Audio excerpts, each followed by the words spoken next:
The recent statements by Chinese President Xi Jinping on China's approach to emissions reduction, coupled with his defiance of external influence, have highlighted the complexities of global cooperation on climate change. Amidst diplomatic visits, geopolitical messages, and impending U.S. regulations, the tug-of-war between emission reduction and economic impact becomes increasingly pronounced. The challenge lies in finding a delicate balance that addresses climate urgency while minimizing the potential costs and disruptions, particularly when China's stance remains unyielding. This analysis delves into the critical developments and their potential implications for both global emissions reduction efforts and the U.S. economy.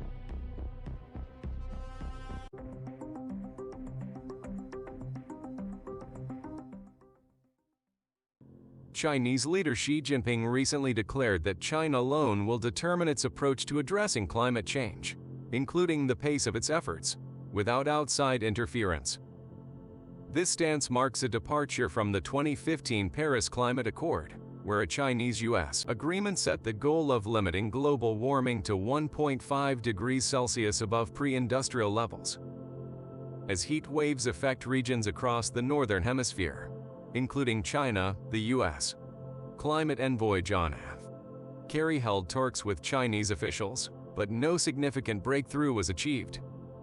The meetings emphasized the urgent need for action, with the ongoing global heat wave intensifying the sense of urgency to combat climate change. China, the world's largest greenhouse gas emitter, has faced pressure from the U.S. and other countries to accelerate emissions reduction efforts.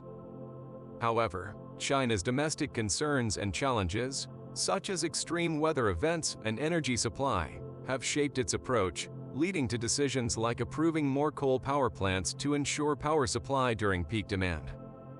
The global trajectory for rising temperatures persists, with emissions still on the rise in some parts of the world.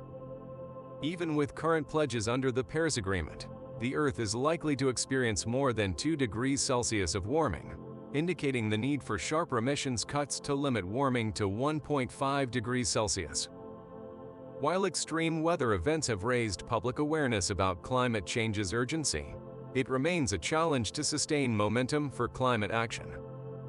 The impact of such events may prompt short-term attention, but humans tend to revert to business as usual after the emergencies pass, highlighting the ongoing struggle to address the climate crisis effectively.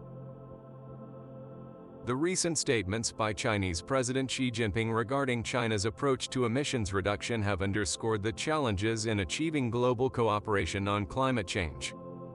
Contradicting his country's 2015 Paris Agreement commitments, Xi asserted that China will determine its own path on this critical issue, with outside influences having minimal sway. This stance was conveyed during the visit of climate envoy John Kerry to Beijing, and followed Secretary of State Antony Blinken's arrival, alongside a visit from former Secretary of State Henry Kissinger, a significant figure in opening China to the West half a century ago. China's clear signals can be interpreted as a calculated message, a form of geopolitical assertion that showcases its independence from external pressures, particularly those originating from the United States. This assertiveness has provided the backdrop for a bill sponsored by Representative Chip Roy, a Texas Republican, aiming to defund Kerry's climate change office at the State Department. Notably, over 24 other House Republicans have joined as co-sponsors of the bill. What's striking about these developments is that Xi's recent statements aren't new. Similar messages were conveyed by China in the fall of 2022 when Xi emphasized that the country would not abandon coal-fired power plants before renewables could adequately replace the energy lost from fossil fuels. However, the feasibility of this substitution is questionable, given that fossil fuels currently generate substantially more energy than renewable sources. Xi's remarks should resonate in the halls of the U.S. Environmental Protection Agency (EPA), which is advancing regulations that could impose billions of dollars in costs on the American economy for emissions reduction. The EPA's proposed rules include requirements for a significant portion of new vehicle sales to be battery-powered electric by 2030 and stringent carbon emission sequestration targets for power plants. potentially forcing many of them out of business by 2040. The underlying issue here is that these regulations come with substantial economic burdens for the U.S.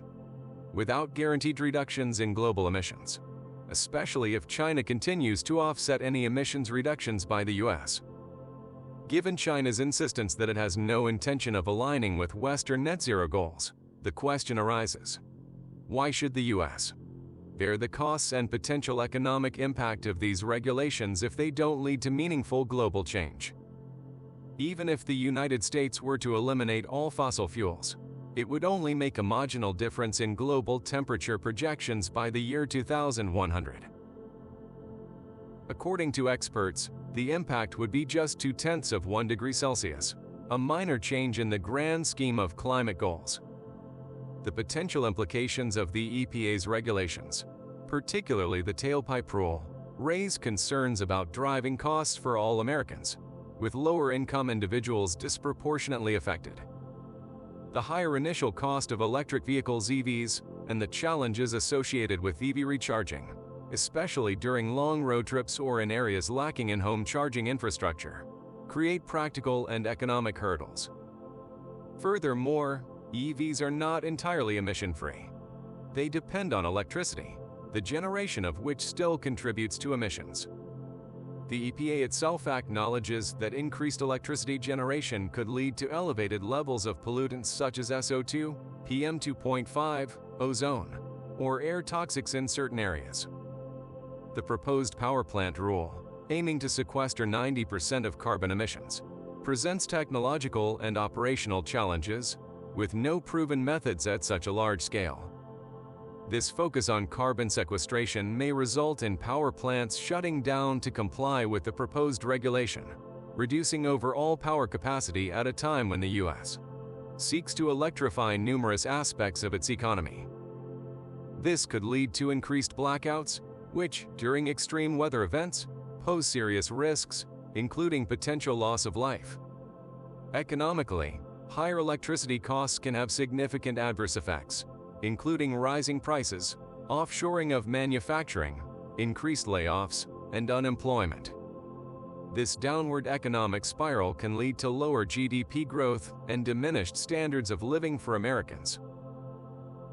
XE's explicit rejection of emissions reductions until renewables supplant coal-fired power in China is a critical question.